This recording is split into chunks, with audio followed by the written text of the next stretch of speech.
Very many congratulations to the top three qualifiers for the FIA Formula One Italian Grand Prix. In third place, Charles Leclerc. In second place, Max Verstappen. And taking his fourth pole in Formula One and his first here at Monza, our pole sitter, Carlos Sainz. Carlos, belated happy birthday. What a sensational final lap by you. Just how sweet is this moment? Pole for Ferrari at Monza. Difficult to put into words, and to describe the feeling. It's just amazing, just the whole weekend really, since we arrived here on Wednesday, the support and the feeling with the crowd and the energy that they put into us, it's incredible. I had my birthday yesterday also, so I enjoyed that, and I'm pretty sure it gave me also good feeling, good vibes, and good energy into today. I've been feeling very comfortable with the car, and I put together, honestly, one of my best laps there in Q3, run 2 to sail pole tight with these two, like it used to be last year, and like it gets to be normally, and enjoyed a lot that lap.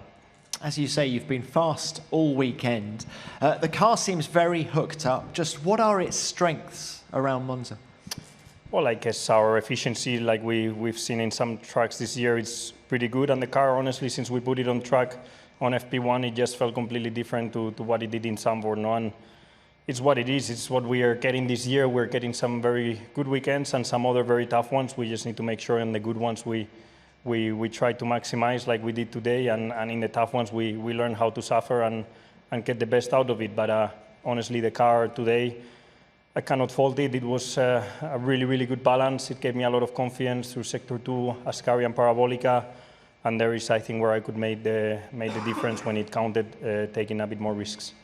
Now, there was one potential hiccup in Q1 when, and I'm quoting, you were reported to the stewards for disobeying the race director's instructions concerning the maximum lap time. What happened there? Yeah, I'm not very worried about that because I had to slow down so much to don't impede other cars that were in fastest laps that it was almost impossible to respect the delta that the race director put us, because if I would have respected it, I would have impeded my competitors. So I just played it safe, preferred to not impede anyone. And even if I was, I think, 1 or 2 seconds off the delta, I think that's safer than actually impeding someone. And that is why there is no further action. But look, let's look ahead to the race tomorrow. Thank you. Then. Don't scare me. Let's look ahead to the race tomorrow. Yeah, thank you, man. Have you got the car to do it, to win around here? Well, we've got the motivation and the energy to do it. The car, it has been very good all weekend, especially over one lap. From what I've seen through the long runs, I'm not going to lie, it's trickier. It's not the same picture as in quali. That Red Bull, as soon as you put 5 or 6 laps on the tire and everything starts to degrade a bit, it's where they come their strengths and the race pace that we've seen all year. But hopefully I can get a good start, and then I can make Max and Checo behind and Charles' life, obviously, as difficult as possible. But I think we will need to work good as a team and give it our best shot. I think it's a good opportunity tomorrow, but also being realistic, the Red Bull should be quicker. We're just going to try and make their life as complicated as possible and try to take the win. All right, best of luck with that, Carlos. Thank you, and well done. Max, coming to you now. So tell us about qualifying for you after 8 consecutive pole positions. It's P2 for you here at Monza. So now you do count my Spa pole. Okay.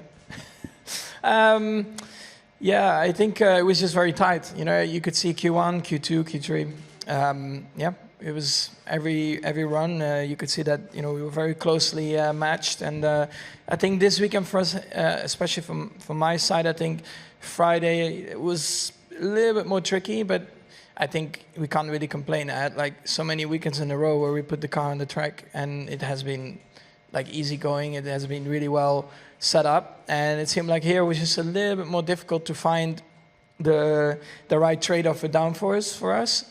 But I was very happy this morning. I thought the car was working well on one lap and on the long run as well. So yeah, I'm happy with second, to be honest. I mean, here in Monza, it's always very tight. Sometimes you might jump ahead. Sometimes you're just behind. But I'm confident for tomorrow. How good was that final lap in Q3? It was good, just pushing as hard as I could. On a track like this with low downforce, it's not always the easiest, but it was enjoyable out there. And do you agree with Carlos that you have a better race car than him? I mean, so far this year, yes. So hopefully it will be the same tomorrow.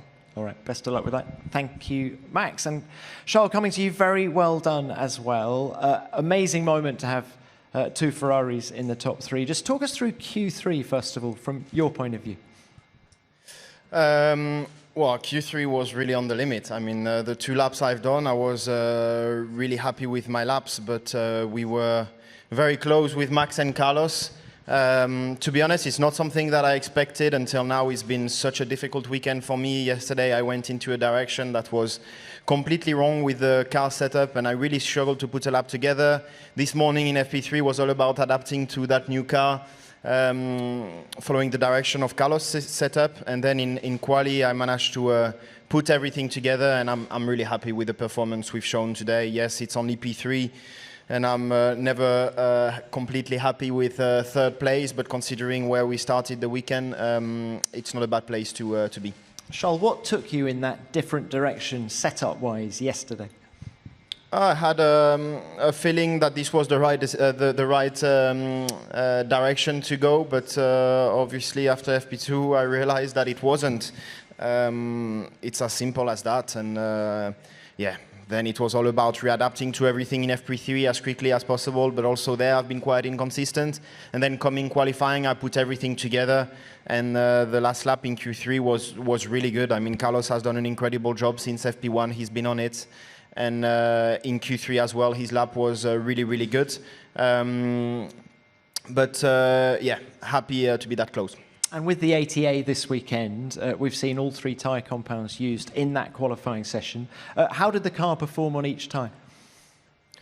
Well, I think it wasn't too bad compared to the others. I feel we probably struggled a bit more on the hard, especially on the first lap, straight out the box. We seemed to struggle a bit more to put them into temperature, but apart from that, it was good on all 3 compounds. Right. Well done. Thank you. Let's open this to the floor. Please remember to give your name and publication. First one. Jesus Balseiro, Diario As, question for Carlos. How realistic is to think about a race win tomorrow? I mean, what has to happen for you to fight for a win tomorrow? I think it can happen. I think nothing is impossible tomorrow, especially starting from P1. If I get a good start, I'm going to do everything I can to stay ahead of Max. I think looking back at this year, 100% of races, they've been quicker, and they've been clearly quicker. No? So that makes me feel like it's not going to be easy at all, and they're going to try a way past one way or another. No? But, you know, something could happen. We could also have a particularly good day tomorrow and get the win. So I'm just going to try and go open-minded into tomorrow, drive as I want to win the race, and then adapt to the circumstances and to the race pace of each car. Thank you. Yep, next one. Carlos Miquel, Diario Marca, question for Carlos. I don't know if you know that that there is a Monza maldition that from 19 nobody repeats victory. I mean, last year Max won in Monza. Could be good for you, no? Yeah, maybe you should ask that to Max. But honestly, I don't believe in statistics too much and this kind of, how do you call them, curses or whatever. I think on Sunday wins the one who deserves the most, and normally the one who is quicker unless something happens. And I'm just going to try to be that one, no? The faster one and the one that puts everything together. And go into tomorrow also trying to enjoy the day, you know, enjoy starting on pole in Monza with Ferrari, good energy, good vibes, and then, yeah, just enjoy myself out there because it's going to be fun. Thank you. Next one. Alex Can, Lucas Autosport. Another question to Carlos, please. Congratulations on pole position. You mentioned just at the end of Q3 you took particular risks at Ascari in the Parabolica. I just wondered if you could talk us through those, please, and how you felt that made the difference. Thanks. Yeah, I think it's typical here in Monza. No, you have such a light feeling with the car that you never really are willing in practice, to take the car to the absolute limit until really Q3 when it counts. And I've had a few good laps here in the past in Q3. I remember my McLaren days, and even last year with in Ferrari also, I had a really good run around Ascari and Parabolica when you go and remove a bit that fear and you go to take the ultimate risk. And today it worked again. You just go into that corner that is an incredibly fast corner where the car feels incredibly light, and you just hope it grips. And it did, like it's been doing all weekend. That has been giving me that extra confidence and extra feeling to push through there. And I think I had a very good run through there, and I could take pole by hundreds. But yeah, it was good fun. Honestly, this qualifying session, I enjoyed it a lot. I enjoyed the battle, already from Q3 run 1 when we did 0.5, all three of us. I knew it was going to be super, super tight and all about the details and risks going into the second run, and it was really good fun. Thanks, Carlos. Yes, more. Claire Cottingham from Race Fans. Question for Carlos and for Max. Carlos, for you, how impressed have you been from your own qualifying throughout the whole season, and then to get to where you are now, pole position, obviously? And Max, how surprised are you by their pace? Carlos has been on it all weekend. It's been quite an impressive performance. Thank you. Honestly, this year, it's been an up and down year in terms of pace, and some races we are there, some others we're not.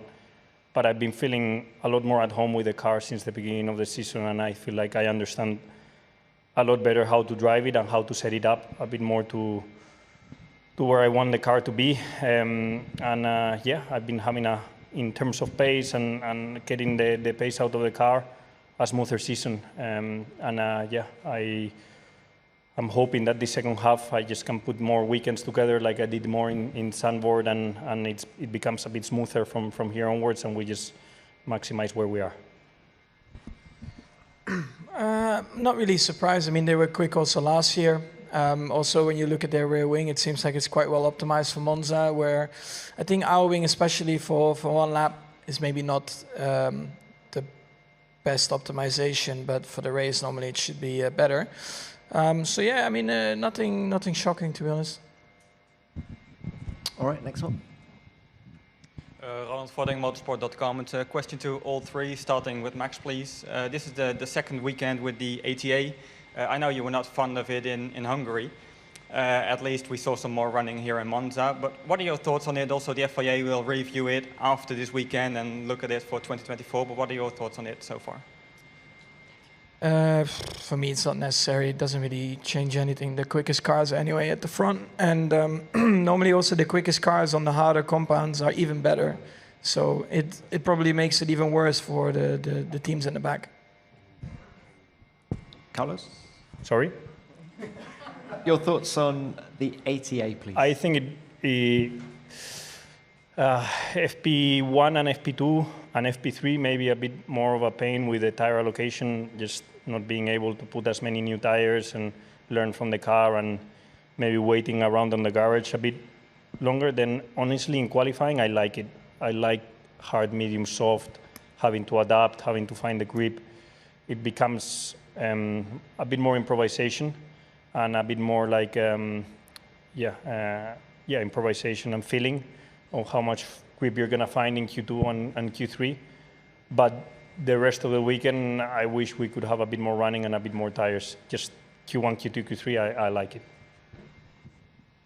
Yeah, I'm not a big fan of it. Q1, Q2, Q3 is okay, but free practices is not great. I don't like it. Thank you. Yes, let's move on. Fabio Marchi, Mundo Deportivo, question for Carlos Sainz.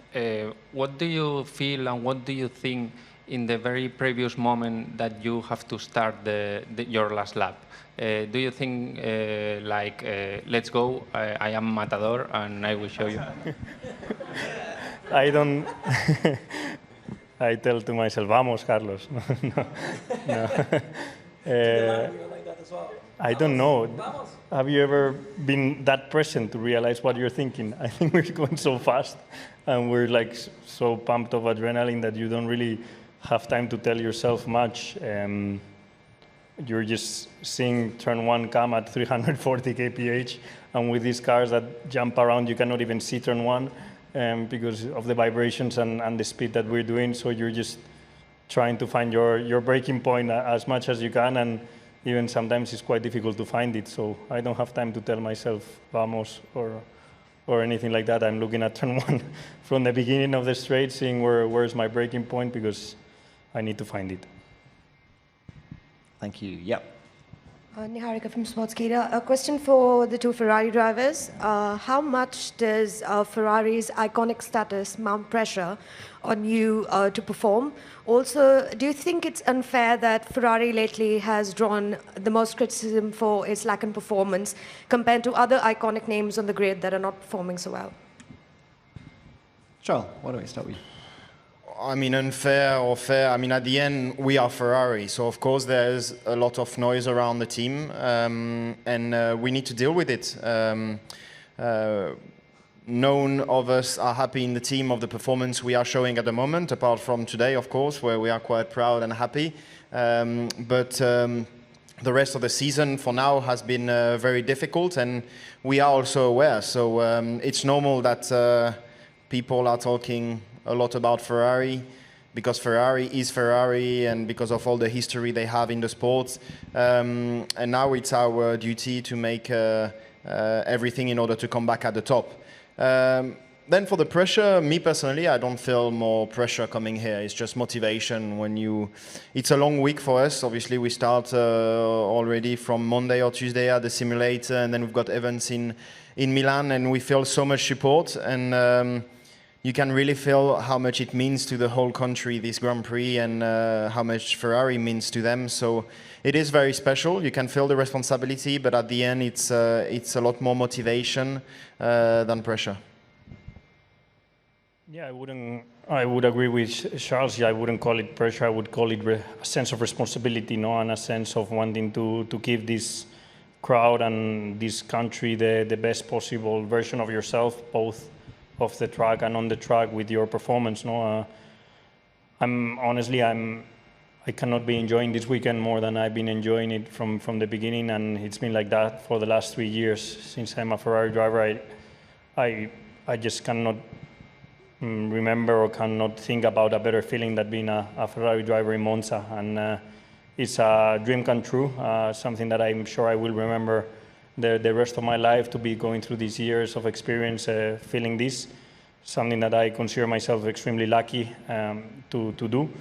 And yeah, it's responsibility more than pressure. And the other question was? Vamos. What was it? Pressure. No, that was the one I answered. Then you've answered it. No, there was another question.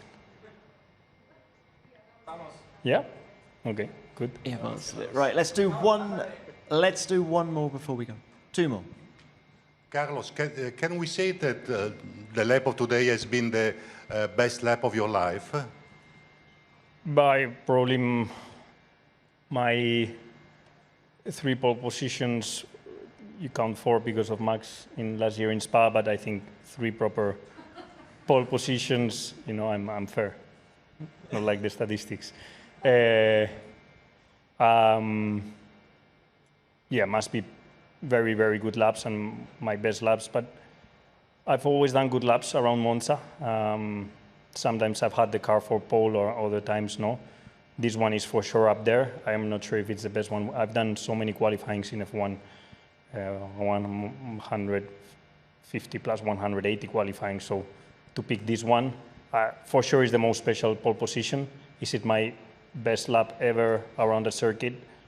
I'm not sure, I cannot remember, but definitely one that I've enjoyed the most. Thank you, and we'll do one more. Fairly keep question to Max.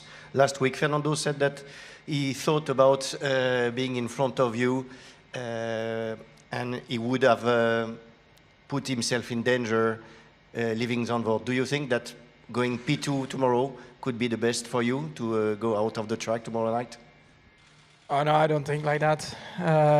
I'm only here to win, and then we'll figure out what happens leaving the track. But you know, the fans, they of course support Ferrari, and of course they will always want to see a red car win, but they are also sensible, you know, they are not hooligans, so it's all okay.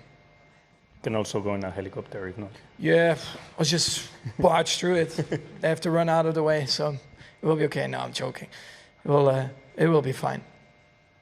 Max, thank you. Very well done to all three of you, and good luck in the race tomorrow. Thanks.